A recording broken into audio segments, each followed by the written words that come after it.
आज बंदे कहते हैं ना जनाबे वाला विलादत मनाते हो, सीरत को अपनाओ ना। मैंने कहा सीरत को भी अपनाते हैं।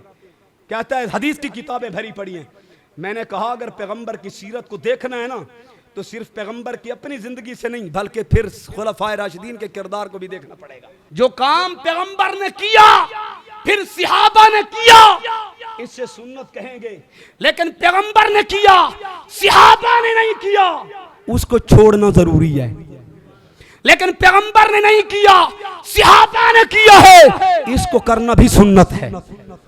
जुमे की अजानें दो हैं या एक है? बोलो जरा मोहब्बत ना। जुमे की अजानें कितनी हैं? दो हैं या एक है? लेकिन नबी के जमाने में अजान एक थी। बोलो जरा मोहब्बत के साथ। लेकिन अब अजानें दो हैं। ये दूसरी अजान कब शुरू हुई? दूसरी अजान शुरू होती है हजरत उस्मान गनी के दौर में। बोलो जरा मोहब्बत ना। पैगंबर के जमाने में नहीं है, उस्मान गनी के जमाने में यह अजान शुरू हुई कि पहली अजान हो फिर दूसरी अजान हो। क्यों? इसके दरमियान वक्फा है।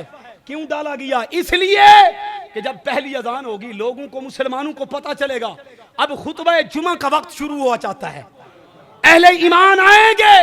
पैगंबर के जमाने में अजान ना हुई, उस्मान गनी के जमाने में अजान हुई, लेकिन उस्मान पाक के बाद दौर किसका आता है? बोलो जरा मोहब्बत के साथ। दौर किसका आता है? मौला अली का। मौला अली के दौर के बाद जमाना आता है इमाम हसन का। मौला हसन के बाद जमाना आता है अमीर मुआविया का। अमीर मुआविया के बाद जमाना आता है उमर बिन अब्दुल अजीज का। लेकिन उसके बाद भी यह सिलसिला चलता है, आज भी मौजूद है। अजान एक होती है कि दो होती है? पैगंबर के जमाने में अजान एक, लेकिन खुलफाए राशिदीन में से हजरत उस्मान गनी के जमाने में अजानें दो। मौला अली ने अजान खत्म नहीं की। ओए होए बोल जरा मोहब्बत ना। अब बात में अगर यहां पर बढ़ाऊं तो वक्त दरकार है कि मोहब्बत सहाबा क्या है, मोहब्बत अहले बैत क्या है। लेकिन सिर्फ दो जुमले अर्ज करके अपनी बात को समेटना चाहता हूं। मुशाजरात सहाबा पे गुफ्तगू करने वालों, सहाबा की ज़वात कुदसिया पे एतराज करने वालों, अगर सहाबा को समझना है तो रब के कुरान को समझना पड़ेगा। कुरान में दो उन्वान है, एक उन्वान है मुहकमात का, दूसरा उन्वान है मुतशाबिहात का। मुहकमात पे अमल जरूरी है, मुतशाबिहात पे को मानना जरूरी है। मुतशाबिहात पे गुफ्तगू नहीं हो सकती, खोदो खुरेज नहीं हो सकती।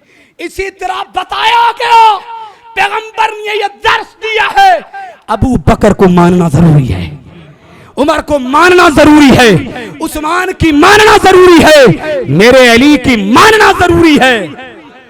ये मिसल है मुहकमात की, बाकी सहाबा मिसल है मुतशाबिहात की। बाकी सहाबा के बारे में गुफ्तगू नहीं करना, अपनी जबानों को खामोश रखना है, बंद रखना है, इसलिए कि ये मिसल है कुरान की जिनसे खुदा राजी है, मुस्तफा राजी हो। और आज का बदबख्त कहे कि मुझे सहाबा पर कलाम करना है, मैं कहता हूं वो सहाबा पर कलाम नहीं करता, वो अपने बारे में कलाम करता है कि मैं होता कौन हूं। बात मैंने कह दी है जो कुछ कहना था, कहें सुभान अल्लाह। सहाबा के बारे में अकीदा वही होना चाहिए जो रसूलुल्लाह ने दिया है, या अबू बकर सिद्दीक ने दिया है, फारूक आजम ने दिया है, मौला उस्मान ने दिया है, या हैदर करार ने दिया है। सहाबा के साथ हमारा नजरिया और अकीदा वही है।